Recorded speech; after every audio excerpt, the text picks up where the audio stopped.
ఓం శివాయ గురవే నమ శ్రీ భద్రకాళి మాత్రే నమ. నేను మీ డాక్టర్ కాళేశ్వరం సుమన్ శర్మ. రేపు సంభవించేటువంటి ఒక చంద్రగ్రహణానికి సంబంధించి చాలామందికి చాలా రకాలైనటువంటి అపోహలను సందేహాలు ఉన్నాయండి. అది నివృత్తి చేయడం కోసం ఈ వీడియో ద్వారా నేను మీ ముందుకు వస్తున్నాను. రేపు అనగా 7/9/2025 ఆదివారం రోజున మనకు చంద్రగ్రహణం సంభవిస్తూ ఉంది. అంటే భాద్రపద శుద్ధ పౌర్ణమి రోజు మనకు ఈ యొక్క చంద్రగ్రహణం సంభవిస్తుంది. ఇది అందరికీ తెలిసిన విషయమే. చంద్రగ్రహణం పౌర్ణమి రోజు, అదేవిధంగా సూర్యగ్రహణం అనేటువంటిది అమావాస్య రోజు సంభవిస్తూ ఉంటుంది. అయితే ఇదేదో అద్భుతం అండి, ఈ రాశుల వారికి దశ తిరిగిపోతుంది, ముట్టిందల్లా బంగారం అండి, ఈ రాశుల వారికి గండకాలం అండి, ప్రాణహాని కలుగుతుంది, ఇలాంటి ఏ వదంతులు వినకండి.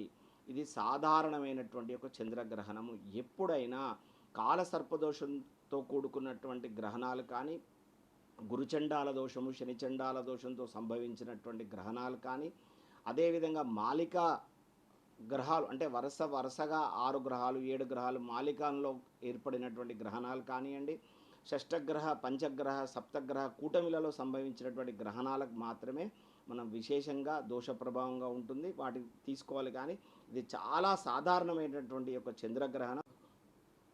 7వ తారీఖు రోజు అంటే రేపు వచ్చేటువంటి ఆదివారం రోజు రాత్రి 10:30 నుంచి ప్రారంభమైనటువంటి ఒక చంద్రగ్రహణం మోక్షకాలం వచ్చేసి 1:30 రాత్రి. అంటే అత్యంత సుదీర్ఘమైనటువంటి సమయం 3:30 ఈ యొక్క మనకు చంద్రగ్రహణం ఉంటుంది. ఈ సమయంలో మంచి జపతపాదులు కానీ అనుష్ఠాంగం కానీ చేసుకోవడం మంచి ఫలితాన్ని ఇస్తూ ఉంటుందండి. ఇది శతభిష నక్షత్రంలో మేష లగ్నంలో సంభవిస్తుంది కాబట్టి కుంభరాశి వారి గ్రహణాన్ని చూడకూడదు.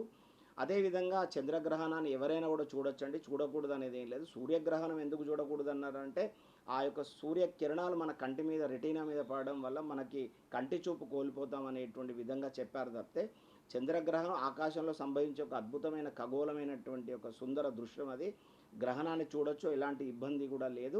ఒక కుంభరాశి వారు, మీనరాశి వారు, అదేవిధంగా కర్కాటక రాశి వారు, ఈ 3 రాశుల వారు ఆ గ్రహణ శాంతి నిమిత్తమే 1 కిలోంబావు బియ్యాన్ని, దొడ్డు ఉప్పును, అదేవిధంగా బెల్లాన్ని, ఒక ఆకుకూరను, ఒక తెల్లటి వస్త్రాన్ని, అదేవిధంగా చంద్రుడి యొక్క బింబాన్ని మీరు ఒక బ్రాహ్మడికి దానమిస్తే సరిపోతుంది, అంతకుమించి ఏం లేదు. గ్రహణ గోచారం కూడా కేవలం 15 రోజులు మాత్రమే ప్రభావితమై ఉంటుంది కాబట్టి కుంభ మీన కర్కాటక రాశి వారు మాత్రం జాగ్రత్త పడండి, సరిపోతుంది. మిగతాది ఏవి వదంతులు మీరు నమ్మకండి. సర్వే జనా సుఖినో భవంతు.